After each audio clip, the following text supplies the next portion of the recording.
Hello and welcome to our channel, StayReal.Today. So for those of you who don't know about us, we're a group of friends who've come together to talk about a certain topic, which is not openly discussed almost anywhere, and we felt the need to talk about it with you. So the topic, here it is: how watching television and streaming series online affect us, how and why we might be doing it too much, and the neurological and psychological effects of it. So, today's segment, however, will be a tad different from usually. We will be talking about kicking the habit. And for those of you who are well on your way, good for you, give yourself a pat on the back. But if you haven't gotten rid of your television yet, and you're still staring at a screen from time to time, may we recommend a few tips for you. Here they are. Alright, so the first thing you're going to need to do is get a pencil and a piece of paper. Now, you'll need to turn off everything in your house with a screen on it for just 1 hour. Take an hour to yourself to relax and to think. Alright, so now the first thing you have to do is write down on what occasions you watched something, what it was, and why you were watching it. What is the purpose of certain videos for you, for your emotions, for expending your mind? Now, once you have done this, I want you to think of an occasion or reason for why you are watching these things and find an equivalent in real life to replace it. Anything, unless it involves looking at a screen, of course. If you like watching Friends, go hang out with your friends. If you like watching Dexter, go out and cut somebody up. I'm just joking, but you get what I mean. So, the second thing you need to do is get a diary.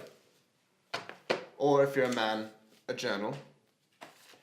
And every day, write down at least one thing that you were doing instead of gazing at a screen, watching your television, and how it made you feel.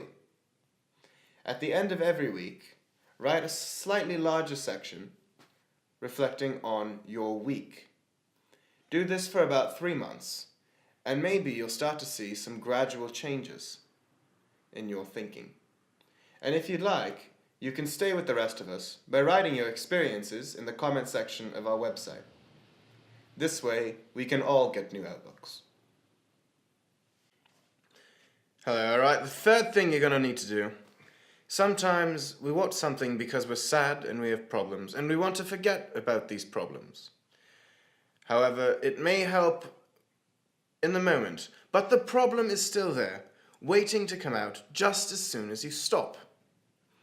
So instead, find an activity which doesn't just bring your mood from below 0 to 0, but one which actually is not passive and can bring you into a more positive outlook.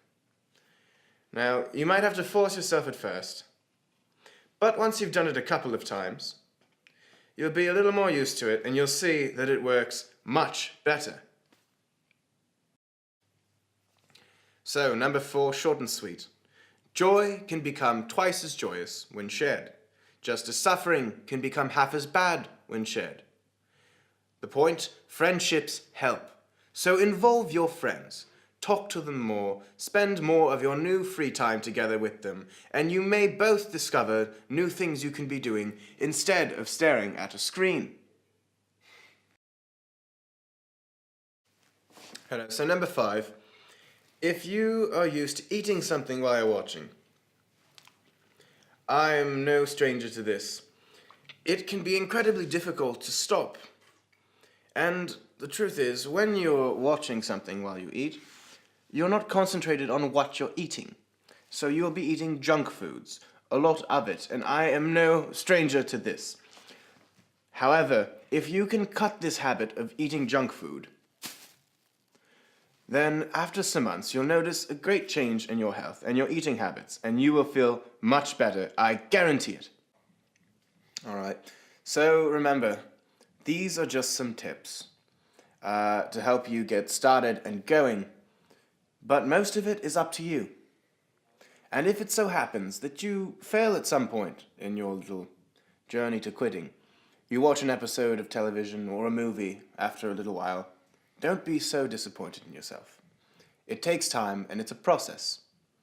But after a while, once you've gotten used to it, the tension will leave when you've watched something with your friends or your family. It won't be so bad. And once it's like that, that's how you know you have things under control. Well, that's the end of our segment today. Stay real.